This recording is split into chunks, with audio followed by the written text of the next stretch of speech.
Hey Marie, this is a reply to your video on Immersion. First, I'd like to apologize. I'm a little bit under the weather right now, so I'm not at my best for this video.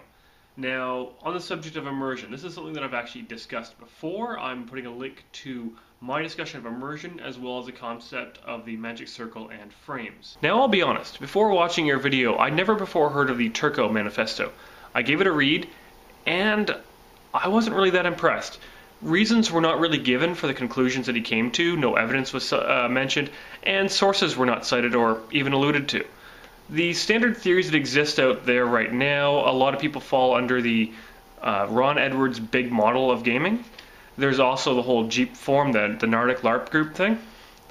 But if you really want to get into the details on it, I recommend this book. It's called Immersive Gameplay, and it's a series of essays by various people who are at the scholarly level, and it cites its sources very well. It uses actual theory by psychologists and actual tests, and really gives a lot of evidence for the conclusions that it comes to when it comes to what immersion really is and how people experience it. So you're a simulationist, which is great. You're able to identify what you want out of gaming, and you're able to identify also what breaks immersion for you. Things that you've mentioned like glasses or having weapons that don't look like they're a part of that setting.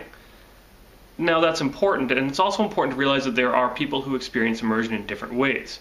In a video I gave an example of a friend of mine who can play chess blindfolded.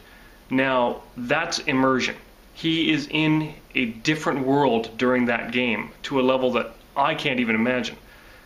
But that's certainly a game that's built on rules. He's not seeing anything else of that world around him. It's a different way to experience it. What surprises me a little bit is whenever you talk about tabletop games, you talk about Dungeons & Dragons, which is not a narrativist game. It is a very gamist game. And while you could run it sort of as a simulation, the cards are kind of stacked against you right from the beginning, just the way the rules are set up and the way the game is designed to be played. Let's go to your example of World of Warcraft versus Skyrim. Now, World of Warcraft is definitely a gamist sort of experience. The idea is to make yourself better, to level up, to accomplish things in the game that give you rewards that make your character better and compare to other players, whatever the case might be. Whereas Skyrim definitely tries to immerse the player. You can see that right from the ritual at the start, where they bring you into character as they kind of tell you what the world is like around you. They don't dump you in straight away. They want you to experience the world a little bit through your character's eyes before you're ever really asked to interact with it.